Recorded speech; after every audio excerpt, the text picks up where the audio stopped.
बिस्मिल्लाहिर्रहमानिर्रहीम। अस्सलाम वालेकुम नाज़रीन, आप देख रहे हैं सच स्पेशल में आपका मेज़बान डॉक्टर मोहम्मद अरसलान फ़ारूक। देखिए, मैं ये कहूँगा कि जिस तरह आपने कहा 48 में इसराइल का क़याम हुआ, जी वहाँ से ही जंगों का आगाज़ भी हुआ। उसके बाद इतने साल गुजर गए, 70 साल उससे ज़्यादा, जी वहीं पे वही बात खड़ी हुई है। वो बात इसलिए खड़ी हुई है कि इसका पुरअमन हल इसराइल तलाश करने में संजीदा ही नहीं है। किस तरह नहीं है? 93 की बात है, ऑस्लो अकॉर्ड हुआ। ऑस्लो अकॉर्ड यानी एक मुआहदा था, जी यासिर अराफात थे उसको उनके लीडर, यासिर अराफात के दरमियान और इजरायली शरोन जो वज़ीर जी आज़म था उसके दरमियान, जिसमें यह तय हुआ था कि यहाँ पे दो मुल्क बनेंगे, टू नेशन फार्मूला जिसको अंग्रेज़ी में कहते हैं, और फ़लस्तीनी और जो इजरायली हैं वो साथ साथ रहेंगे, यानी इनका अपना मुल्क होगा। बिल्कुल ठीक है। उसमें कुछ ऐसी बातें थी जो कि बहुत कंट्रोवर्शियल थी, जिस तरह कि जेरूसलम का क्या बनेगा, पानी के ऊपर किसका कंट्रोल होगा, जो रेफ्यूजीज़ हैं जो 67 की वॉर में गए क्या वो वापस आ सकते हैं, जो 48 में गए क्या वो आ सकते हैं, इस किस्म के मामला थे। ठीक है। उसमें अमेरिका ने, वैसे इन दोनों ने मुआहदा किया था और किसी अरब मुल्क को भी इसका पता नहीं था। मैं उसको जॉर्डन में था, मुझे याद है कि बादशाह हुसैन, किंग हुसैन होता था, बड़ा तकड़ा बादशाह, वो उनको चुप लग गई जॉर्डन को। चार दिन वो कोई उन्होंने स्टेटमेंट नहीं दी। कहने का मतलब है कि इतना वो खुफिया फ़लस्तीनियों ने और वो किया था। वो इसलिए किया था कि उससे पहले इंतफादा हो चुका था। इंतफादा ये था कि जब फ़लस्तीनी बच्चे, टीनेजर्स घरों से निकल कर और इनके साथ इनके फ़ौजियों के ऊपर पत्थर फेंक रहे थे, गुलेलें भी इस्तेमाल कर रहे थे, वो गुलेल एक आइकॉन भी बन गया था, और इजरायली फ़ौजी ज़िच आ गए थे, तंग आ गए थे, गलियों में उनके पीछे भाग भाग के, और उनका अपना ख्याल था कि ये ना हमारी ट्रेनिंग इसमें हुई है, ना हम इसको काबू पा सकते हैं।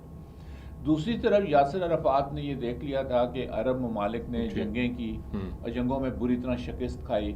उसके बाद फिर मिस्र ने सुलह भी कर ली 74 में, उसमें डेविड अकॉर्ड किया, और उसने जॉर्डन ने भी किसी हद तक नॉर्मलाइज कर लिया। उस ज़माने अभी ये नहीं, गल्फ वाले नहीं आए थे। बहरहाल तो ये बड़े मुल्कों ने कर लिया, तो उसने फिर यही सोचा कि हम खुद आपस में वो करके करें। अमेरिका ने उसको ओन किया, फिर अरब ममालिक ने भी उसको ओन किया।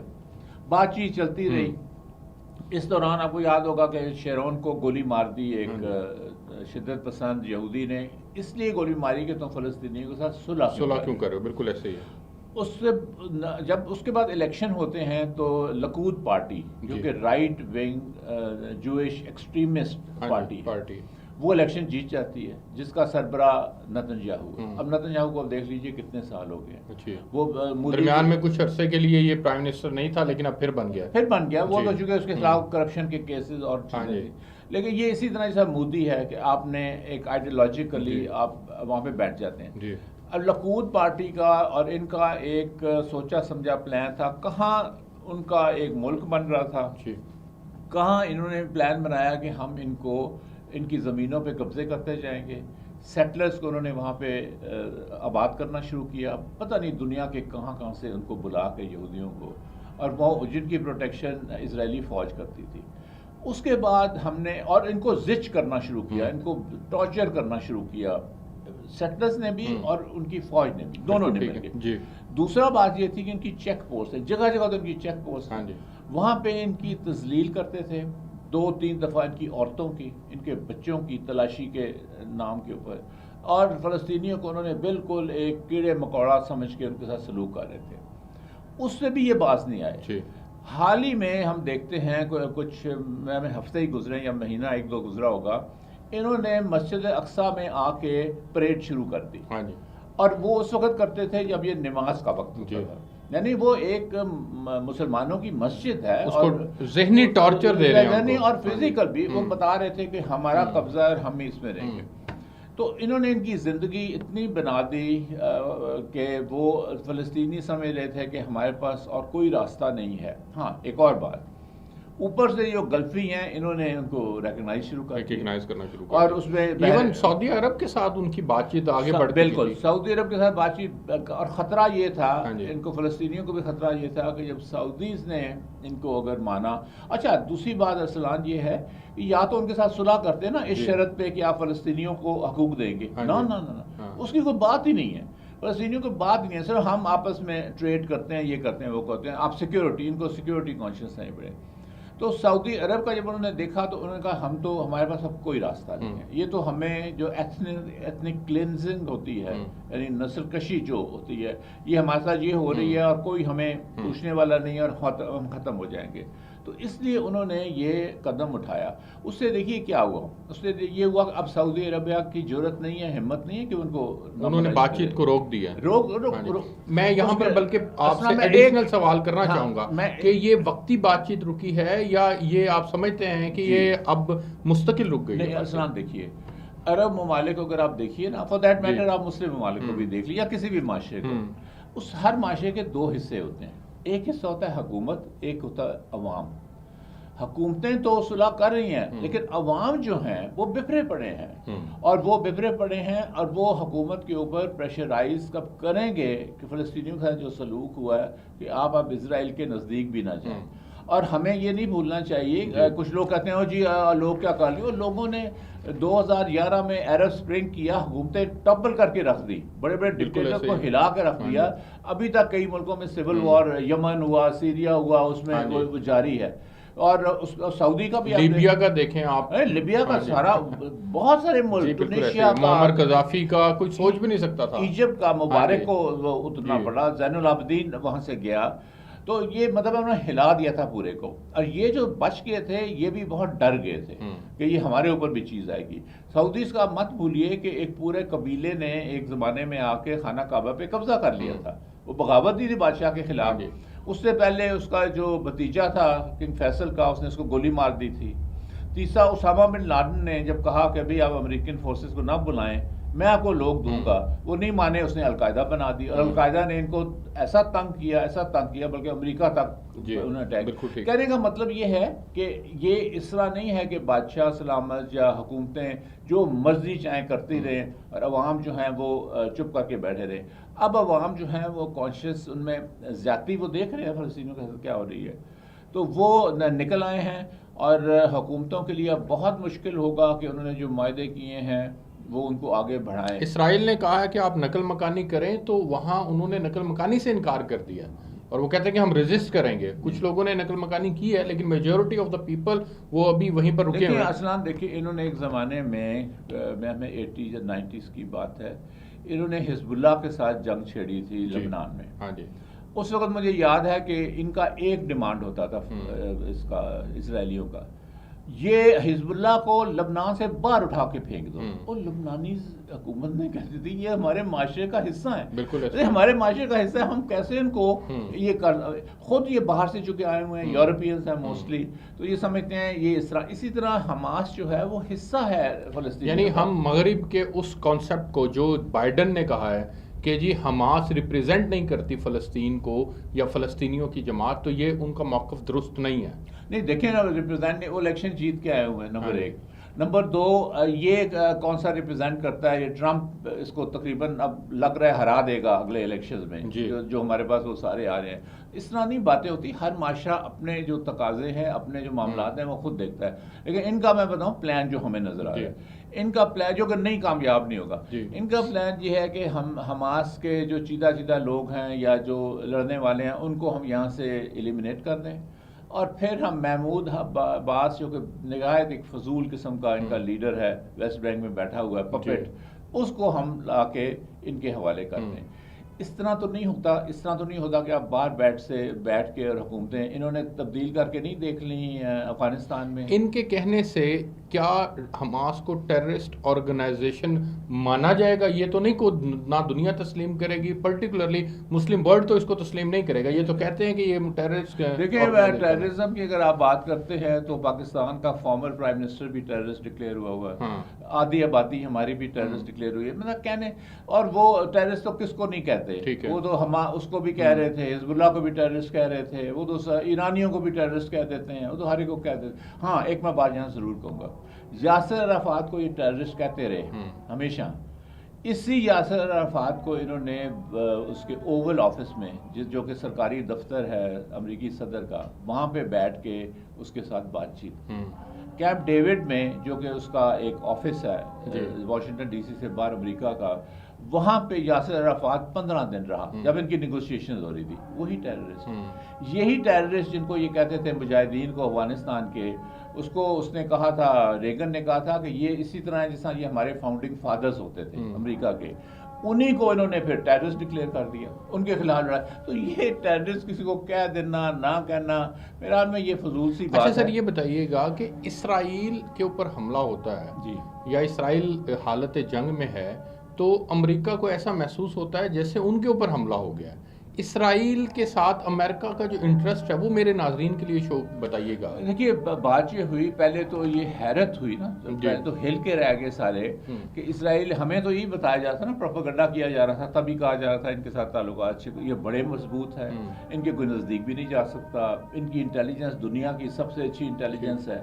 वो सारा कुछ फेल हो गया। अमेरिका इसलिए डर गया कि ये तो वो चीज़ ही नहीं है जो ऊपर से इन्होंने हमें इम्प्रेशन दिया हुआ था, ये तो वनरेबल है, और अगर हिजबुल्लाह ने भी हमला कर दिया, ये तो ख़त्म हो, इनका तो सारा कुछ ख़त्म हो जाएगा। ना सिर्फ हिजबुल्लाह ने हमला कर दिया, बल्कि जो मुजाहमती फोर्स है उस खित्ते की, वो जो ईरान और हिजबुल्लाह और हमास और इन सब ममालिक की मिल के जो फोर्स है, अगर उसने इसराइल के ऊपर हमला कर दिया तो इस वक्त उनको सबसे ज़्यादा तशवीश इस बात की है कि वो मुजाहमती फोर्स हमला ना कर दे। बिल्कुल, और फिर जो कि फ़लस्तीनी इसराइल के अंदर भी रहते हैं, जी, बहुत सारे फैक्टर्स हैं। तो इस दूसरी बात यह है कि अब जो लेटेस्ट पोजीशन ये हमें नज़र आ रही है कि बाइडन ने ये कहा है कि हमने इसराइल को कहा है कि तुम गाज़ा के ऊपर कब्ज़ा ना करो। जी, बिल्कुल ऐसे, इसलिए कि जो फ़ौजें होती हैं जी, उनकी जान जाती है अर्बन वॉरवेयर, क्योंकि शहरों में जब आप दाखिल हो जाते हैं तो एक स्नाइपर पूरी बटालियंस को रोक लेता है, तो वो कहीं छुपा होता है, बैठ के खिड़की से कर रहा होता है, या एक से ज़्यादा स्नाइपर होते हैं। इसमें हमने एक फिल्म भी इस पर बनी थी,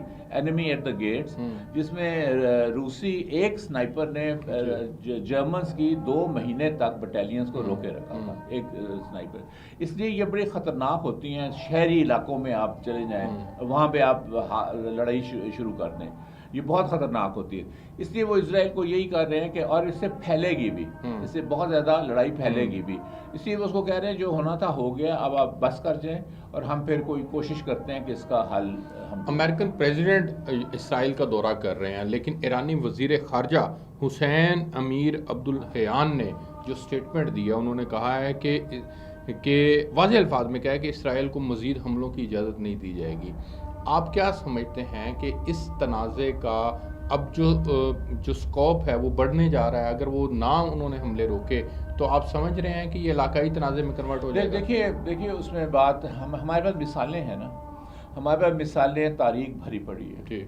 मिसाल ये है कि एक बड़ी कुव्वत जो अपने आप को बड़ी कहती है, जिसका हथियार ज़्यादा है, वही बड़ी बनती है। वो कब्ज़ा तो कर लेते हैं एक अपने जोर के ऊपर किसी इलाके पे, लेकिन उस कब्जे को कायम नहीं रख सकते। ठीक है, क्योंकि कायम रखने के लिए फिर आपको और बहुत कुछ करना पड़ता है। मिसाल, अमेरिका ने कब्जा तो कर लिया वियतनाम पे, लेकिन उसको वो कायम नहीं रख सकते, उनको वहाँ से भागना पड़ा। कब्जा तो कर लिया अफगानिस्तान पे, 20 साल के बाद भी भागना पड़ा। कब्जा तो कर लिया इराक के ऊपर, नहीं टिक सके। रूस ने अफगानिस्तान पे कब्जा तो कर लिया, टिक नहीं सके। सो असल जो की वर्ड है वो ये है कि क्या आप कब्जा करने के बाद उसको मैनेज, जो अंग्रेजी का लफ्ज़ है, क्या आप उसको मैनेज भी कर पाएंगे या नहीं, क्योंकि वो होस्टाइल पॉपुलेशन है। वो तो जैसा मैंने कहा था, इंतफादा में 10-10 साल के बच्चे और लड़कियां इनके ऊपर, टैंकों के ऊपर पत्थर फेंकते थे, आप क्या कर लेंगे। और सारी दुनिया का जो टीवी उस ज़माने में नया ये आया हुआ था, मल्टीमीडिया वगैरह, वो सारी दुनिया का टीवी सारी दुनिया को दिखा रहा है कि ये वहाँ पे हो रहा है। अच्छा सर, ये बताइएगा कि क्या मुस्लिम ममालिक इस वक्त एक पेज पर आकर इकट्ठे होकर अगर OIC के प्लेटफॉर्म से भी एक ज़ुबान हो जाएं अगेंस्ट इसराइल, तो ये कोई इम्पैक्ट क्रिएट कर सकते हैं? ये फ़लस्तीन तनाज़े का हल कोई तलाश कर सकते हैं? देखिए, इसमें अगर कोई कर सकता है तो अवाम कर सकते हैं, क्योंकि हुकूमतों के अपने इंटरेस्ट हैं।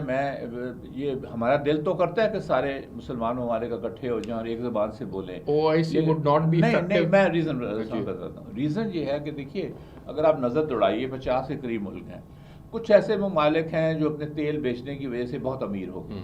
वो इतने अमीर हो गए हैं, वो तो अब वेस्ट से बात करते हैं, हमें तो अब देखते भी नहीं है। वो उनका सारा इकोनॉमिक, वो बल्कि स्पोर्ट्स, वो तो फुटबॉल टीमें खरीद रहे हैं और वो मैंने उस खेल में पड़ गए, सर्कस उनके खरीद रहे हैं। यानी वो इतने अमीर हो गए हैं कि उनके शौक और हैं। कुछ ममालिक ऐसे हैं जो कि टेक्नोलॉजिकली बहुत आगे चले गए, जिस तरह तुर्की है, जिस तरह इंडोनेशिया है, जिस तरह मलेशिया है। कुछ मुल्क ऐसे हैं जिन्होंने अपने सियासी निज़ाम और इक़्तिसादी निज़ाम का बेड़ा गर्क करके रख दिया और वो बिल्कुल नीचे नीचे जा रहे हैं। यानी कहने का मतलब है कि अनइवन डेवलपमेंट्स हैं कुछ, इसलिए उनके इंटरेस्ट भी डिफरेंट है, इसलिए वो अपना इंटरेस्ट देख के करेंगे। लेकिन ये मैं ज़रूर कहूँगा कि पब्लिक प्रेशर की वजह से अब किसी की ज़रूरत नहीं होगी पाकिस्तान को मिला के कि वो इजराइल को तस्लीम करे या उनके करीब जाए। और सर, आप क्या समझते हैं कि ये जंग जो इस वक्त मुसल्लत की गई है फ़लस्तीनियों के ऊपर, इससे किस तरह से इस जंगी सूरत हाल से किस तरह से नंबरदार होगा? पहले तो ये जंग है नहीं ना, ये तो जेनोसाइड है। बिल्कुल। यानी हवाई जहाज उनके, टैंक्स उनके, उनके समुद्री जहाज, जंगी जहाज उनके, इनके पास क्या है? इनके पास वो आउटडेटेड से वो रॉकेट एक चला देते हैं, कुछ कर देते हैं, या वो अपनी हिम्मत के साथ कर रहे हैं। ये तो जेनोसाइड है। सवाल ये बनता है कि क्या ये इस जेनोसाइड को यहीं रोक देंगे या आगे बढ़ाएंगे? आगे बढ़ाएंगे तो इनका भी बहुत नुकसान होगा। इनकी आबादी को इतनी ज़्यादा नहीं है, इनको वैसे जी 9 मिलियन है ना बड़ा, 9 मिलियन के भी आधे से ज़्यादा डुअल सिटीजन है। ये तो न्यूयॉर्क में होते हैं सारे, वो अपनी बिजनेस वगैरह कर रहे होते हैं, तो इसलिए बहुत छोटी आबादी है। और वैसे भी दुनिया में, और इनको अमेरिका का बैक है, अगर अमेरिका का बैक ना हो, वो सही आपने, अब दुनिया में अगर आप फिगर्स देखें ना, तो सबसे ज्यादा अमेरिका माली और फौजी इमदाद इजराइल को देता है। अगर वो इमदाद खींच ले तो इनके पल्ले तो कुछ भी नहीं। सर, इजराइल के साथ अमेरिका का इंटरेस्ट क्या है सर? क्यों? देखिए, इसराइल के साथ दो इंटरेस्ट हैं। एक तो जूस की काफ़ी बड़ी तादाद है जो कि बिजनेस में, एकेडमिक्स में, हर जगह अमेरिका में मौजूद है, और ये जूडो क्रिश्चियन एक सिविलाइजेशन को अपने आप का हिस्सा समझते हैं। एक तो ये फैक्टर है, लेकिन वो फैक्टर को इतना ज़्यादा नहीं, इसलिए कि जब इनका कत्लेआम हो रहा था, जर्मनी कर रहा था, तो ये कुछ नहीं बोले थे, चुप थे। ये उस वक्त जर्मनी के खिलाफ बोले थे जब जर्मनी ने उनकी सरहदों को चैलेंज शुरू किया था। बहरहाल, लेकिन वो बना लेते हैं। दूसरा, ये उनकी आउटपोस्ट है, यानी ये इनके इजराइल, इनके जो मफादात हैं, इनके जो सिक्योरिटी के मफादात हैं, जो इकोनॉमिक मफादात हैं, उसकी वो देखभाल करता है। यानी वो एक आउटपोस्ट जैसा होती है, वो नज़र रखता है इनके बिहाफ पे। इन्होंने जो गंदा काम कराना होता है, जो जासूसी वगैरह, वो सब इजराइल के थ्रू कराते हैं।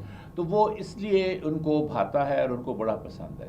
पाकिस्तान का किरदार आप क्या समझ रहे हैं कि इस वक्त तक जो हमारी दफ्तर खारजा की तरफ से तर्जुमानी की जा रही है, ये आप समझते हैं कि हम अपने ट्रैक पे हैं, ठीक तर्जुमानी?